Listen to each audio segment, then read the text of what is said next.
tracing out your artwork, having mixed all the paints, it's time for you to begin laying the color onto that artwork. This is going to be more of a walkthrough with a couple of tips, not your typical tutorial. I'm not teaching you how to paint this image. It's just a personal artwork I wanted to do for myself, but give you a few tips along the way. So you're going to find me jumping ahead just a few steps here and there. Please don't get frustrated. There's always going to be something to learn. Just going to be adding a little bit of frisket to the side here because we're going to be making this background black. But before I do that, I'm actually going to add a little bit of red here just for some of the hairs that are there.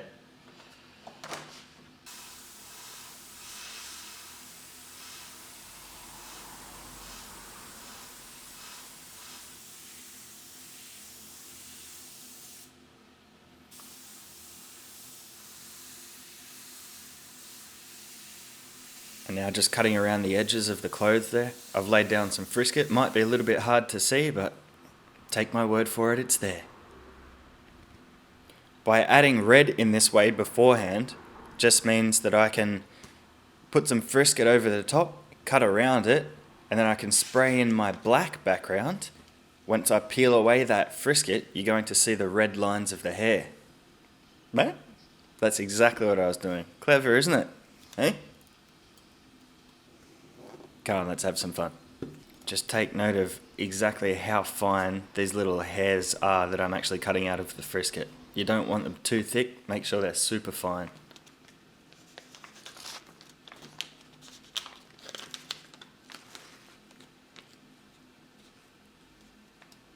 A lot of the time you're going to use a variety of different masking materials. For example, here I'm putting down 2-inch tape. However, it's sitting on top of some frisket film that I've already laid down and cut out accurately.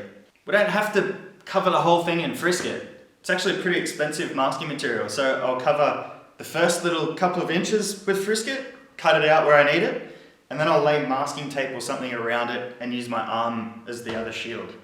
It's quick, it saves time and money. Internal mixing! Oh yeah, love it.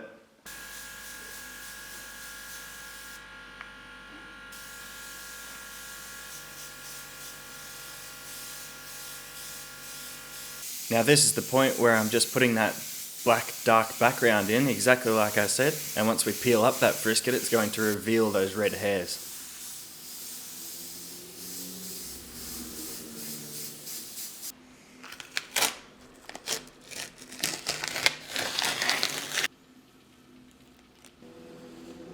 Ever so gently just peeling up that frisket. Anytime you're peeling something up from an artwork, you want to make sure you're super careful and slow with it because it can either peel up your paint or the substrate that you've cut it out of, or that you've cut onto with it, applied.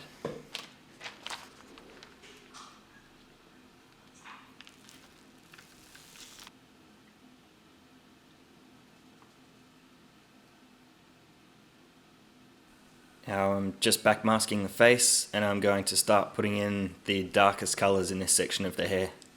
Very straightforward, but we're just taking it easy, taking it slowly, making sure we're getting things done the correct way the first time.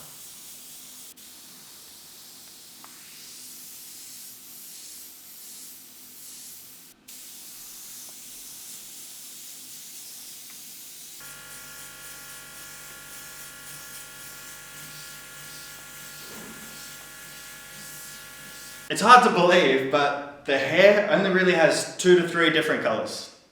Woohoo! You're bloody kidding me. The different tones and variation in colour come from the way in which you make the edges of the paint meet. From smooth and subtle blends or transitions,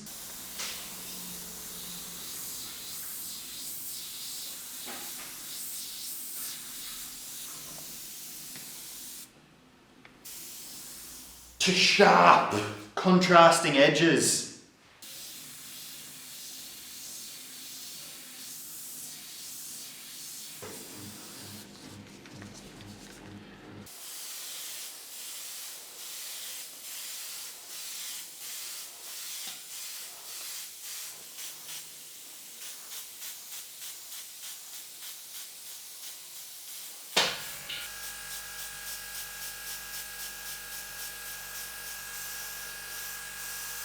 Now just moving on to the other side of the hair.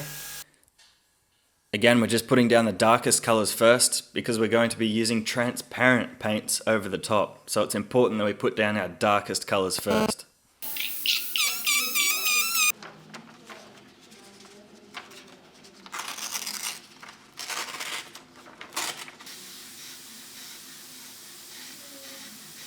Now check it out. Here I'm using a loose stencil for the hair. However, it's not a straight edge. While I used to strive to perfection in all of my artworks, it was actually a bit of a downfall. You would be surprised at how much more realism you can achieve by purposefully messing up or creating dirty edges and imperfections in your artworks. In saying this though, you do have to know when and where you can get away with this and where you should actually use it. Practice.